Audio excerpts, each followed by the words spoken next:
Hello everyone, Radhe Radhe. कैसे हो आप सब लोग? आशा करती हूँ कि आप लोग अच्छे होंगे। तो आज तो मुझसे इतनी गलती हो गई, इतनी बड़ी भूल हो गई।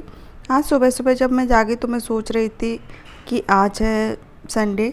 मैं आज संडे समझ रही थी और बल्कि आज शनिवार था। तो बस मैं सबसे पहले हमारे यहाँ नीचे जो कचड़े की गाड़ी आती है, मैं चौथे या पाँचवीं मंजिल पर रहती हूँ समझ लो। तो मैंने कहा संडे है तो मंदिर भी यहाँ से थोड़ा दूर है, पहले कचरा फेंक के फिर नहा धो के फिर मंदिर जाएंगे, फिर आराम से नाश्ता बना के और जल्दी काम निपट जाएगा, क्योंकि टिफ़िन तो आज बनाना है नहीं। इसके लिए मैंने सुबह ही गाड़ी, कचरे वाली गाड़ी 7 बजे के बाद आती है, तो मैंने उसका वेट किया और फिर कचरा डालने गई। आके फिर नहा धो के फिर मैं पूजा करने के लिए मंदिर पे गई, जो कि यहाँ से थोड़ी दूर ही है। तो वहाँ पर भी 15 से 20 मिनट तक लग जाते हैं आते जाते पूजा करने में। फिर उसके बाद में जब घर पे आई तो मैं बाहर से ही नाश्ता ले आई थी, क्योंकि रोज़ रोज़ घर पे, मैंने कहा संडे का दिन है तो जल्दी निपट जाएगा काम, और कभी कभी तो बाहर का भी खा लेना चाहिए, रोज़ रोज़ तो नहीं। तो मैं बाहर से लेकर आई थी, जो यहाँ पे बटेका की पूरी मिलती है और भजिया मिलती है, वो सब लेकर आई थी मैं, क्योंकि खमन तो हमारे यहाँ नीचे मिलता था और जो दूसरा तरीके के नाश्ते होते हैं वो थोड़ी दूर मिलते थे। तो हम मंदिर पे जाते थे, उसी के बगल में दुकान थी, तो हम वहाँ से लेके आ गए। बस मैंने चाय बनाई घर पे आके, और मैं ये लेटे लेटे अपना फ़ोन चला रहे थे, तो मैं भी आके बैठ गई और अपना फ़ोन चलाने लगी। तो मेरे पतिदेव ने बोला कि यहाँ पे क्यों बैठी है? मैंने कहा तो क्या करूँ, फ़ोन चला रही हूँ बैठी बैठी, काम हो गया मेरा। तो बोले काम हो गया, टिफ़िन कहाँ है, खाना कहाँ बनाया है? तो मैंने कहा आज क्या ज़रूरत है, आज तो संडे है ना। बोले किसने कहा कि आज संडे है? मैंने कहा किसने कहा, मैंने खुद ही सोचा कि आज संडे है। तो बोल रहे थे आज संडे नहीं है, शनिवार है, कल है संडे। मैंने कहा ओ माय गॉड, ऐसा है क्या? तो तब तक पौने आठ बज चुके थे। तो इन्होंने कहा कितना लेट हो गया, अब कैसे बनेगा खाना? तो मैंने कहा एक काम करती हूँ, मैं बनाती हूँ फटाफट से 15 मिनट में खाना। उन्होंने मुझसे शर्त लगाई कि 15 मिनट में तू खाना, 20 मिनट में या फिर नहीं बना सकती। मैंने कहा ठीक है, मैं बनाती हूँ। तो सबसे पहले मैं गई किचन में और फटाफट से मैंने लौकी कट करी, क्योंकि सब्जियों में सबसे जल्दी जो पकती है वो है लौकी। बिना दाल की लौकी बनानी थी, इसलिए मैंने लौकी को बिल्कुल बारीक बारीक कट किया। प्याज लहसुन कट किया और प्याज हरी मिर्ची कट करी, उसके साथ हमने छौंक दी लौकी। इसमें हम तेल में पकाएंगे ना तो ये जल्दी पक जाएगा। तेल भी ज़्यादा नहीं डालना, मतलब थोड़ा थोड़ा ही। उसके बाद फटाफट से, क्योंकि नाश्ता तो मैं ले ही आई थी, चाय हमारी बनी गई थी, तो फिर मैंने कहा, और 4 रोटी बनाना था, क्योंकि नाश्ता बनाते तो पराठे के लिए आटा ज़्यादा लगाना पड़ता है। तो सिर्फ मैंने गिनती की 4 रोटी का आटा लगाया, क्योंकि मेरे लिए रात की रोटी बच गई थी, वो रखी हुई थी। देखो यहाँ पे क्या, कहीं भी हमें अन्न को नहीं फेंकना चाहिए, और यहाँ पे एक एक दाना जब हम ख़रीदने जाते हैं तो एक एक दाने का हमको कीमत देनी पड़ती है, उसी हिसाब से मैं नहीं फेंकती हूँ। और ये देख लीजिए, बीच में ही मेरे पतिदेव अपना माइक लेके आ गए थे और गाना बज रहा था, इसलिए मैंने यहाँ का गाना हटा दिया है, वो साउंड बज रहा था इसके लिए। तो ये गीत गा रहे थे, कुछ भजन गा रहे थे। मैंने कहा अभी बताती हूँ, सब लोगों को दिखाऊंगी, देखो मेरे पतिदेव क्या क्या काम करते रहते हैं। उसके बाद में फिर आ गई। सब्जी मैंने दूसरे वाले गैस पे रख दी थी, लगभग पकी चुकी है, फिर भी मैंने बिल्कुल स्लो करके गैस रखी है, जिससे कि जल्दी पक जाए। और यहाँ पर भी देखो मुझसे लड़ने के लिए आ गए, इनको चैन नहीं है। मैं खाना बना रही थी तो यहाँ पर भी ये मुझसे लड़ने के लिए आ गए। तो चलिए, 4 रोटी बनाने में कितना समय लगता है, लगभग सब्जी बनी चुकी है, बस इसको फटाफट से करके फिर मैं अपना टिफ़िन लगाऊंगी। टिफ़िन लगा के फिर इनको दे दूंगी, और फिर नाश्ता करके, तब तक ये, जब मेरा यहाँ पे किचन का काम निपटेगा ना, तब तक मेरे पतिदेव नहा धो के आ जाएंगे, फ्रेश हो के सब। तो फटाफट से फिर हम नाश्ता करके फिर ये जाएंगे काम पर। लगभग 8:15 बजे, 8:30 बजे तक इनको मैं काम पे भेज देती हूँ, क्योंकि सुबह सुबह ट्रैफिक बहुत ज़्यादा रहता है। जब काम पे जाते हैं तो लेट पहुंच पाते हैं, तो लेट पहुंचते तो फिर वो वहाँ से लेट छोड़ता है, तो फिर घर पे लेट आ पाते हैं, इसलिए। तो मेरा सारा काम निपट चुका, यानी कि रोटी भी बन चुकी थी और उसके बाद सब्जी बन चुकी थी। तो मैंने कहा एक काम करती हूँ, ये देखो उनको चैन ही नहीं है। ये मुझे बता रहे थे कि लेट हो गया, जल्दी बना, कितना लेट हो गया। मैंने कहा कुछ लेट नहीं हुआ है, लगभग मेरा काम हो चुका, अभी आप यहाँ पे टाइम पास कर रहे हो, इससे अच्छा आप मेरी हेल्प कर दो। नहीं, हेल्प नहीं कर सकते, बस बैठे बैठे चिल्लाते रहेंगे, लेट हो गया टिफ़िन रख दो। टिफ़िन क्या बोले, अगर लगा भी दोगे तो रख के उठा नहीं सकते अपने हाथों से, हाथ में ही दे दो। इतना वो भी नहीं अच्छा लगता, लेकिन फिर भी करती रहती हूँ मैं सब कुछ। और उसके बाद फटाफट से मैं टिफ़िन पैक कर देती हूँ और नाश्ता भी परोस देती हूँ। और यहाँ पे देख लीजिए मेरा दूसरा वीडियो बन रहा है, जो कि मेरा और एक चैनल है डेली कुकिंग सुमन के नाम से, तो आप लोग जाइएगा उसको भी देखिएगा, जिस पे मैं डेली अपनी जो कुकिंग करती हूँ सारी उस पर शेयर करती हूँ। और एक कमेंट आया था, मैंने एक शॉर्ट वीडियो शेयर किया था, उस पर मैंने लिखा था गरीबों का खाना, और जो व्रत वाला खाना था। तो मैंने 2-3 चीज़ बनाई थी उसमें, आलू उबाल के बनाए थे, और क्या बोलते हैं उसको, और साबूदाने की खिचड़ी बनाई थी, और एक चीज़ और बनाई थी, यानी कि जो मूंगफली के दाने को हमने थोड़ा सा फ्राई कर लिया था। तो बोले ये गरीबों का खाना होता है, इतनी इतनी डिशेस बनाई हैं, गरीबों का खाना होता है क्या? एक बात बताऊं, सिर्फ खाने से ही अमीर नहीं हो जाते हैं, और आप लोगों को अमीरों का खाना पता भी नहीं होगा कि अमीरों का खाना क्या होता है। ठीक है, हमारे यहाँ रोज़ रोटी सब्जी बनती है, नाश्ते में रोटी सब्जी, दोपहर में रोटी सब्जी, शाम को रोटी सब्जी, रोटी सब्जी के अलावा कुछ बनता ही नहीं है। ठीक है, तो ये गरीबों का ही खाना होता है, दाल रोटी सब्जी, दाल रोटी सब्जी। और दाल तो डेली बनती नहीं, जब दाल बनती है ना तो कोई दूसरी सब्जी नहीं बनती, हम लोग दाल से ही चावल खा लेते हैं और दाल से ही रोटी खा लेते हैं। ये मिडिल क्लास फैमिली की ऐसी ही लाइफ होती है। ठीक है, गरीब नहीं है तो अमीर भी नहीं है। हमारे पास रहने के लिए, और खाने से क्या होता, रहने के लिए एक घर भी नहीं है।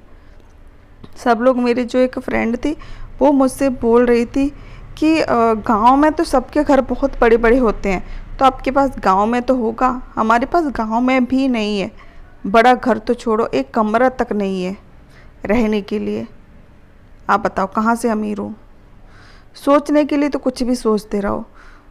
तो ये खमन लेके आए थे मेरे पतिदेव, तो पहले मैं उनका ही नाश्ता दे देती हूँ। वो बोल रहे बहुत दिन से मैंने खमन नहीं खाया है, तो पहले निकाल के फिर मैं माता रानी के लिए रख के आती हूँ, और उसके बाद फिर हम लोग परोस के खाएंगे। क्योंकि ये बहुत बोलते ना कि बहुत दिन हो गए तब से नाश्ता लेकर आए हैं। अभी भजिया लेकर नहीं आए थे, मैं भूल गई थी। इस बार मेरे पतिदेव ये लेकर आए थे खमन, जो मीठा वाला खमन होता है वो, तो यहाँ पे बहुत अच्छा फेमस है, गुजरात के लोगों को तो पता होगा।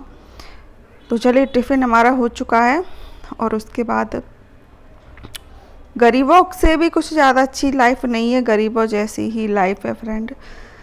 जिस दिन देखो, अमीरों के लिए कुछ चिंता नहीं रहती, हमारी लाइफ में बहुत चिंता है।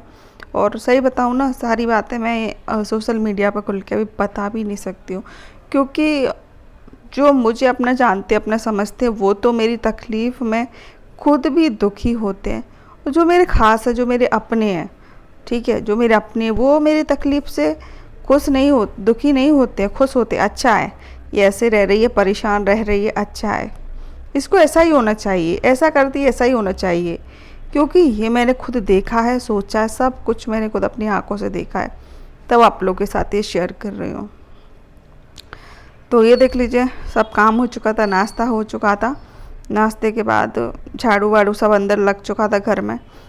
तो ये है बाहर का, तो मैंने कहा यहाँ पे झाड़ू लगाती हूँ, तो आज शूट कर ही लेती हूँ। तो ये है यहाँ का जीना, जो कि हम 4थे मंजिल पर रहते हैं, अगर पार्किंग जोड़ेंगे तो 5वें मंजिल पे हम रहते हैं। ये देख लीजिए, फटाफट से मैं झाड़ू लगा देती हूँ, और फिर कपड़े धुल के छत पे कपड़े सुखाने के लिए डालने जाना है, और घर पे पोंछा भी लगाना है नए पोंछे से, क्योंकि मैं नया पोंछा लेकर आई हूँ, मुझे बहुत अच्छा लगता है उससे पोंछा लगाने के लिए। तो झाड़ू तो लग ही चुका है, मैं उससे पोंछा लगाती हूँ, आपको दिखाती हूँ कि मैं कौन सा वाला पोंछा लेकर आई हूँ। ठीक है, तो आप लोग बनी रहिए। बस एक ही आप लोगों से रिक्वेस्ट है कि प्लीज़, अब वीडियो अच्छा लगा करें तो एक लाइक और एक शेयर और एक सब्सक्राइब ज़रूर करना। तो चलिए, मैं पानी से अच्छे से इसको भिगो के लाती हूँ। ये वाला पोंछा लाई थी, जो कि ऑनलाइन शॉपिंग करी थी, जो वहाँ पे सस्ता सामान मिलता है बहुत, तो वहाँ से लेकर आए थे। तो अच्छे से मैं इसको भिगो लाई हूँ। अब इसको हम इस तरीके से बहुत ईजीली पंखा चालू कर देते हैं, और बहुत ईजीली इस तरीके से पोंछा हम लगा सकते हैं। ये देख लीजिए। और इसको हाथों से निचोड़ने की ज़रूरत नहीं पड़ती, ये यहीं से मतलब घूम के निचुड़ जाता है। ये देख लीजिए, मुझे तो बहुत ज़्यादा पसंद आया, ज़्यादा महंगा भी नहीं है।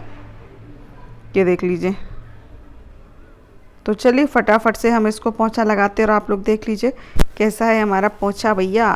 ये देख लीजिए, मुझे बाल्टी वाला लेना था मगर बाल्टी वाला बहुत महंगा आ रहा था, 700-800 रुपये का आ रहा था। तो मैंने कहा रहने तो, इतना तो पैसा नहीं है मेरे पास। इसके लिए भी बहुत सोचना पड़ा, कब से सोच रही हूँ, कम से कम हो गए होंगे 6 महीने कि मुझे पोंछा लेना है, मुझे पोंछा लेना है, लेकिन इसका भी कोई बंदोबस्त नहीं हो पा रहा था। और इसके बाल कुछ टेढ़े मेढ़े हो गए थे, तो मैंने कहा पहले इसको सही कर देते हैं तो अच्छे से पोंछा लगेगा और फटाफट से हो जाएगा। बाल इधर उधर हो जाते ना तो इकट्ठा हो जाता, फिर अच्छे से वो नहीं लग पाता है। तो चलिए फटाफट से मैं लगा लेती हूँ पोंछा। और पोंछा लगाने के बाद फिर कोई काम नहीं है, बस खाना बनाना है, थोड़ा बहुत अपने लिए खाना है, तो बस फिर तो हम फ्री हैं। चाहे कुछ करो, आप आराम से अपना वीडियो एडिट करो, चाहे कुछ भी करो। और फिर उसके बाद फिर हम यहाँ पे फटाफट से पोंछा लगा लेंगे। मेरे पतिदेव तभी काम पर गए हैं, वो तो आएंगे शाम को 9, 9:30 या फिर 10 भी बज जाते हैं, तब आएंगे। और फिर हम पता अभी अप्रैल का महीना चल रहा है, इतनी ज़्यादा गर्मी स्टार्ट हो गई है, बहुत ज़्यादा। बिना पंखा कूलर के तो यहाँ रह नहीं पर अप्रैल का महीना ख़त्म होने वाला हो गया है, फिर मई और जून 2 महीने तो पूरी बराबर गर्मी पड़ने वाली है। तो चलिए पोंछे को मैं अच्छे से फिर धो लाई थी और फिर अच्छे से किचन में लगा कर और फिर कमरे में लगा कर, बस इतना ही है आज का। तो जो भी है सो बस एक ही बात बोलेंगे कि अगर अच्छा लगे तो लाइक ज़रूर कर देना। ये देख लीजिए फ्रेंड, हम यहाँ से लगाते हुए अब ले जाएंगे अंदर की साइड, अंदर के कमरे में भी लगा देंगे। उससे पोंछा लगाने में मुझे तो बहुत ज़्यादा आनंद भी आ रहा था, मज़ा भी आ रहा था, सच बता रही हूँ। तो चलिए फटाफट से मैं सारे कमरे में, अंदर भी कमरे में पोंछा लगा कर फिर चलते हैं छत पे कपड़े डालने के लिए, क्योंकि बज रहे होंगे करीबन 12 या फिर 12:30 बज गए होंगे काम करते करते। तो फटाफट से कपड़े भी डालाते तो फिर सारा काम निपट जाएगा, बस फिर कुछ भी नहीं है। तो मैं आ गई हूँ यहाँ पर कपड़े डालने के लिए। तो ये मैंने डोरी बांध रखी है, पहले मैंने यहाँ पर जो क्या बोलते हैं उसको, कपड़े की डोरी बांध के रखी थी, मतलब कपड़े को जो फाड़ के या फिर कपड़े की लंबी जंजीर से होती है ना, वो बांध दी थी। जो कोई ना कोई उसको तोड़ ही जाता था। जब भी मैं कपड़े डालने के लिए आती वो मुझे टूटी मिलती, फिर उसको मुझे दोबारा से बांधनी पड़ती, और दोबारा बांधने के बाद फिर दूसरे दिन आते तो फिर टूटी मिलती। मुझे बहुत ज़्यादा गुस्सा आने लगा था। तो उसके बाद मैंने, मेरे घर पुरानी एक प्लास्टिक की डोरी रही थी, तो मैंने कहा इसको बांध देते। तो इसको लेकर आए, फिर मैंने इसको यहाँ बांधे। मैंने कहा इसको कोई तोड़ेगा नहीं और ये टूटेगी भी नहीं इतनी जल्दी, बहुत मोटी थी ये, इतनी जल्दी टूटेगी भी नहीं। तो इसको बांध दिया है मैंने। तो मैं कपड़े इसी पे डाल देती हूँ, थोड़ी बहुत जगह बचती है साइड में तो फिर और कोई भी डाल देता है उसमें। ये देख लीजिए। चलिए फटाफट से मैं सारे कपड़े डाल देती हूँ, क्योंकि धूप तो बहुत ज़्यादा हो रही है, तो कपड़े सूखने की तो कोई टेंशन होती ही नहीं है। ये देख लीजिए। और उसके बाद बस घर पे जाके 1-2 घंटे आराम से सोएंगे, फिर उसके बाद शाम को जगेंगे, फिर चाय वाय बनाएंगे, फिर रात के खाने की कुछ सोचेंगे कि रात में आज क्या बनाए। तो चलिए फटाफट से चिमटियाँ लगा देती हूँ। यहाँ पे बिना चिमटियों के कपड़े 1 मिनट भी नहीं रह सकते। अगर आप सोचो कि बिना चिमटी के कपड़े आप यहाँ पे सुखा लो तो बिल्कुल भी नहीं रहेंगे, आपको चिमटी लगानी ही पड़ेगी, क्योंकि यहाँ बहुत फास्ट हवा चलती है। और ये देख लीजिए कितना बढ़िया यहाँ का मौसम है, एकदम मस्त है अभी। ये देख लीजिए। तो चलिए लगा देते हैं और फिर चलते हैं घर पे। और आप लोग बताइए, आप लोगों को हमारा वीडियो कैसा लगा। अच्छा लगा तो एक लाइक कर देना, अपने फैमिली दोस्तों के साथ शेयर कर देना। और मैं मिलती हूँ आप लोगों से नेक्स्ट वीडियो में। तो ये देख लीजिए, ये है यहाँ का वेदर। और आज मैंने पहने ये वाले कपड़े, जो लोग आप लोगों ने बहुत बार देखे होंगे, लेकिन क्या करें, कहते हैं ना कि गरीब अब गरीब थोड़ी हो। भैया हम तो बहुत ज़्यादा अमीर हैं, हमारे 4-5 बंगले हैं, फिर भी हम तो यही कहते हैं कि हम गरीब हैं। ठीक है, हमने सबसे छुपा के रखे हैं। तो चलिए मिलते हैं नेक्स्ट वीडियो में।